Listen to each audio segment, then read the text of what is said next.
You are listening to the Horse Radio Network, part of the Equine Network family. Greetings, everyone. Coach Jen here, and thanks for tuning in to Horse Tip Daily, episode 1650. This time, we join Glenn and Jamie from the Horses in the Morning Show as they chat with their guest, Steve Kraus, from the Cornell University College of Veterinary Medicine Farrier program, and they're chatting about Palmar hoof angles. This episode is brought to you by Sentinel Horse Nutrition. Sentinel Horse Nutrition knows there's no horse like your horse, and nobody gets their quirks and emotions and unique personalities better than you do. Just like you understand your horse inside and out, Sentinel's expert nutritionists understand their individual dietary needs. With a wide selection of formulas, Sentinel Horse Feed has something for every life stage and every activity level.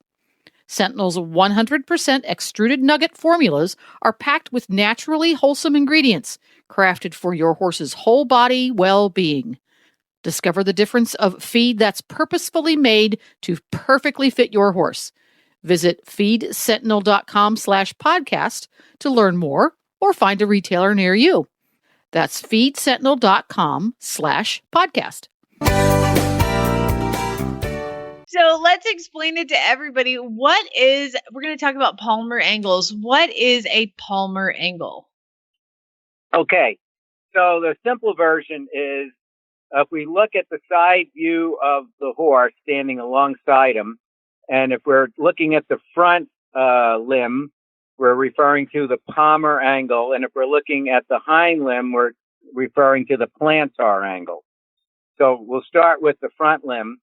Okay, and as we look at the horse, or if we look at a radiograph of the horse of standing of the lower limb, we can see the coffin bone on a radiograph, and the line from the bottom of the coffin bone to the ground is the palmar angle, whereas the line that goes from the coronary band down the front of the hoof to the ground would be your dorsal angle or your hoof angle. Does that make sense? Yes. Okay. So it's actually more important to the horse on what the palmar angle is. And when you think of palmar, think of your palm going face down to the ground. Mm-hmm. And so your palm of your hand, the line between your hand and the ground can either be parallel, you can raise it up to a positive angle, or you can lower it backwards to a negative angle. So that's another way to visualize it. So why is the palmar angle important? Okay, so that gives us a true understanding, especially if we have an X-ray, and farriers have to develop X-ray eyes if they don't have quick access to a radiograph machine. But if you see a lot of radiographs of the side view, the lateral view of the horse, you develop a little sense of horses that have what their palmar angle is, as opposed to it's very easy to determine what the hoof angle is because you could see, whether the horse is upright or low heel, long toe horse. You can put a hoof gauge on the front and get somewhat of a reading there, and that could be important for shoeing standardbred horses and so on. But the palmar angle actually tells us what the orientation of the coffin bone is, and that has more of a direct link to upcoming soundness problems and things you can do to help that. So can you see, just by being a layman on the side of the horse, can I walk to the side of my horse and be like, you know what? He does not have a good palmar angle. Like, how could I see that from just being next to my horse? That's really hard. You have to see a lot of horses and a lot of lateral radiographs. But if a horse has that very upright foot, let's say, it's likely, if you were to measure the front of the foot with a hoof gauge, and a horse that's very upright is above 55 degrees on that angle and probably approaching 60, like what we call a club foot. Most of those horses will have a very steep palmar angle also, which is probably above 6 degrees from flat. So 6 to 10 degrees on that bottom hoof angle, that would correspond if the coffin bone was parallel to the front wall of the foot. Whereas a horse with a very long toe, low heel probably has a flat or negative palmar angle, he's actually crushing backwards. So those horses lose a lot of digital cushion, which is very important to the soundness of the horse and how the hoof is nourished and so on. So usually so that's the two extremes that you can probably easily see. So right we've got it. I was going to say we got a clubfoot, which range is harder to see. So a clubfoot we would see because they're kind of like the angle is broken a little forward, and then a long toe low heel, correct, the horse would be a little bit broke back in that angle and putting a little too much stress on its heel. Both of those are fairly common, especially I deal with a lot of off the track thoroughbreds. What are some of the ways to fix that? Because it can't be healthy for what's inside the hoof. Correct. Yeah. As you get away from normal, palmar angle would be anywhere from 3 to 6 degrees on that bottom hoof angle to the ground. Anything lower than say 3 degrees, we call a low palmar angle, or a flat palmar angle is parallel to the ground, and a negative palmar angle, which is actually falling, drooping backwards. Whereas if anything above like 6 degrees is considered a high palmar angle. So what we can do, and there's various ways, and they're different for, different, which extreme you're on here. With a low palmar angle, which is, I think, one of the biggest problems that you see, you can do some type of frog support to help kind of boost that. Depending upon, again, every one of them is different, some type of properly placed heel wedge can help. But again, properly placed. If you don't place these correctly, you actually create more of a problem. And often the shoes are too short when they do this. And now you've created a fulcrum that the horse is actually falling backwards on even further, making that palmar angle that you think you're boosting up, you're actually making it worse because the fulcrum is too far ahead of the downward force of the leg. So it's kind of tricky. You really have to pay attention to what's going on before you start putting wedges on these horses. But some type of frog support, certainly shortening the toe, whether it be by trimming and using shoe modifications like a rolled toe, all is ways we work on this. So what about the horse with the club foot? I mean, I'm sure that a pretty picture would be to just whack up that heel, but that's going to cause a lot of problems. Well, you can do that. And that's, again, a lot of confusion on this.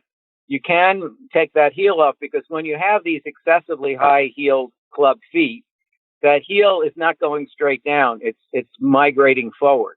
Uh-huh. And so again, you've got a fulcrum that's in the wrong place underneath the leg. And so if you trim all the excess heel off, and again, there are guidelines to do that with that, only a professional should be doing.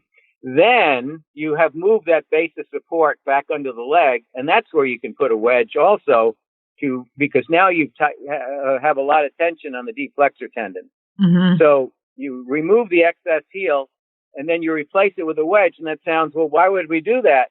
But it's where the base of support is that's important, not the fact that we have a wedge on or not. If the base of the support is further back and supporting the leg, there's too much tension on the deep flexor without the wedge pad. And so in some of these horses, if you do this over time, you can grow a better hoof on that foot and it won't be as extreme. It may be somewhat more normal over time. So that's why you don't want to, you take the high-low horse that usually has a negative palmar angle on one foot and a steep palmar angle on the other. You don't want to make these feet match. Mm-hmm. You want to work on each one of them separately. Now, this sounds like something that a guy advertising his farrier services on Facebook, may not know. Like, is this common farrier knowledge, or does this require a more extensive education? Oh, definitely more extensive education. And I just went in a nutshell what we may do, but what we actually do is more complicated. Right. And there's a few other versions of it. And it takes a little experience to, do it in a way that's helpful for the horse. So how can I make sure that I'm finding a good, properly trained farrier that would say I have a clubfoot or it's something? How can I make sure that the person I have knows what they're doing? Well, the simple method is word of mouth. Satisfied clients that have used this individual and have had problems dealt with. Usually, testimonial type stuff is always probably the best way of finding people, who they can give references to. I've worked on this kind of horse successfully. And then I'm a member of the American Farriers Association as well as the American Association of Professional Farriers. And they both are very, very big on this type of continuing education. So anybody who has put themselves into this category has spent some time learning about what they're doing more than just nailing a shoe on. So that's quite often a very good reference right there, that if you have someone who's a member of these associations. Awesome. Fantastic. So again, that's AFA and AFPA, I think is what you said. The so AAPF. AAPF. Sorry. Both have very good websites. Fantastic. Well, again, Steve, as always, thank you for coming on, and thanks for coming on such short notice and delivering this speech. I think it's so important. I mean, this is the foundation of what our horses are based on, no hoof, no horse. So these angles are very important. Glenn, are you starting to understand a little bit about what we're talking about, or were you not paying attention? I need pictures, Steve. I need you to show me pictures. Yeah, pictures. As I was asked to do this, I was wishing I could have a chalkboard, a slideshow, draw some of this for you. But I think people, in closing, I think people are too hung up on the hoof angles, and don't understand the palmar angles, which they should actually be worried a lot more about than what the front hoof angle is. And we see a lot of people wanting to make sure you put a hoof gauge on and make sure they're the same, and what's his angles and all that. And a lot of that stuff really doesn't mean that much compared to what the palmar angles are and the orientation of the coffin bone. So if you want to see your farrier sweat, ask him about the palmar angles of your horse the next time they're there and see what the reaction is. And if they don't sweat, then you got a good one. That's right. Perfect. Well, they understand, they're thinking of that rather than just the outside of the foot. Yeah. Right. Yeah. And it's a really educational Facebook page. Cornell Farrier Program has a Facebook page. Go search for that. And Steve is always on there posting and doing some really kind of interesting cases and amazing things. So it's Steve Kraus, Certified Journeyman Farrier at the Cornell University College of Veterinary Medicine, the Farrier Program instructor. Thank you so much, Steve. And we look forward to talking to you again soon. Well, there you have it. Horse Radio Network has thousands of engaging podcasts for horse people, and you can have them sent right to your phone. Just subscribe via your favorite podcast player. This is Coach Jen, and I will be back again soon with another tip. Until then, go ride your horse.